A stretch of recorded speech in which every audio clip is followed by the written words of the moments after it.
दोस्तों आज के इस वीडियो में हम बात करने वाले हैं WD-SN570 versus Samsung 970 Evo Plus। Almost same price में मिल रही है, थोड़ा बहुत डिफरेंस है। 970 Evo Plus है वो थोड़ी सी महंगी है, लेकिन आप में से बहुत सारे यूजर्स के क्वेश्चन आ रहे थे, बहुत सारे लोग इसमें कंफ्यूज्ड हैं कि सर मैं SN570 लूँ या 970 Evo Plus लूँ, क्योंकि 970 Evo Plus के प्राइस काफ़ी ड्रॉप हुए हैं। पिछले 6 महीनों में उसके प्राइस में बहुत ज़्यादा ड्रॉप आया, ऑलमोस्ट 50% प्राइस ड्रॉप हुआ है। ठीक है, SN570 की भी यही कहानी है, तो उसके प्राइस में भी काफ़ी ड्रॉप हुआ है।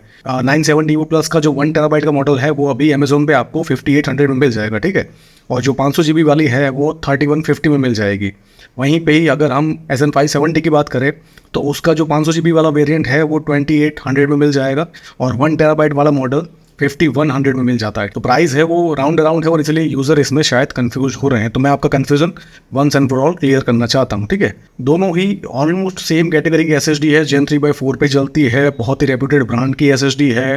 अगर हम पीक स्पीड की बात करें तो वो भी सेम है। अगर हम NAND की बात करें तो दोनों में ही TLC NAND है। TVW की बात करें तो वो भी सेम है, 5 साल की वारंटी वो भी सेम है।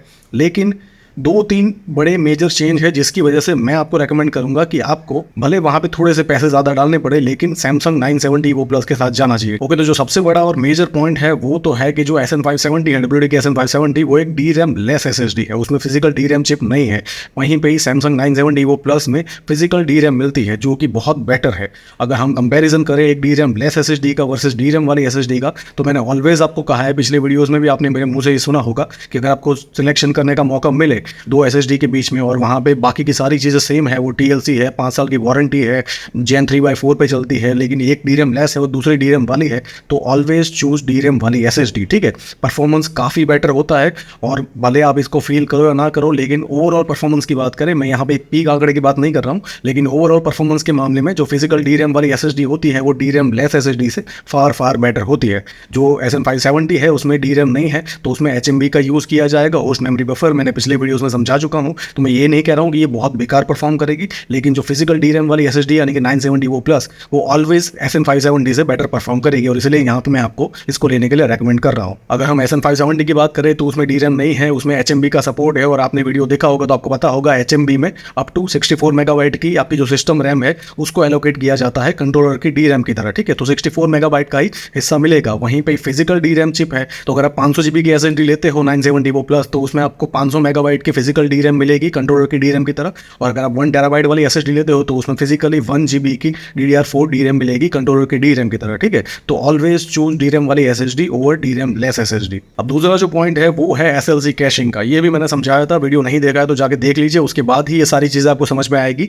SLC कैशिंग के मामले में भी 970 Evo Plus है वो SN570 से बेटर है। अगर मैं 1 TB वाले मॉडल की बात करूँ तो 1 TB की जो SN570 है उसमें 12 GB तक का ही SLC कैशिंग है, यानी 12 GB तक के स्पेस में ही आपको जो 3-3.5 गीगाबाइट की जो पीक स्पीड है वो मिलेगी। उसके बाद स्पीड ड्रॉप हो जाएगी 500 से 600 मेगाबाइट पर सेकंड के आसपास। ठीक है, तो बहुत ज़्यादा स्पीड ड्रॉप हो जाती है। और अगर हम एवरेज स्पीड की बात करें तो SN570 की जो एवरेज स्पीड है वो 970 Evo Plus से कम है। अगर मैं 970 Evo Plus के 1 TB वाले मॉडल की बात करूं तो उसमें आपको 42 GB का SLC कैशिंग मिलता है, और उसके बाद भी स्पीड कम होकर कहीं ना कहीं 1700 मेगाबाइट के आसपास होती है। वहीं पे SN570 में 500 से 600 मेगाबाइट हो जाती है, 970 Evo Plus में 1700 मेगाबाइट के आसपास स्पीड रहती है पूरी SSD भरने तक। ठीक है, तो अगर हम एवरेज स्पीड की बात करें, SLC कैशिंग की बात करें, इन दोनों ही मामलों में 970 Evo Plus है वो SN570 से बेटर है। अब तीसरा और सबसे इंपॉर्टेंट पॉइंट है जो मुझे लगता है जो कि बहुत सारी जगह डिस्कस नहीं किया जाता है, वो है लेटेंसी का। 970 Evo Plus का जो कंट्रोलर है वो SN570 के कंट्रोलर से बेटर है। तो लेटेंसी के मामले में जो 970 Evo Plus है वो आगे है। आगे से मेरा मतलब है कि उसकी लेटेंसी कम है, तो जो स्नैपीनेस है, रिस्पॉन्सिवनेस है, वो आपको 970 Evo Plus में ज़्यादा फील होगा, सिस्टम ज़्यादा फास्ट लगेगा कंपेयर टू SN570। प्लस उसमें HMB का सपोर्ट है, तो उसकी वजह से भी लेटेंसी इंक्रीज हो सकती है।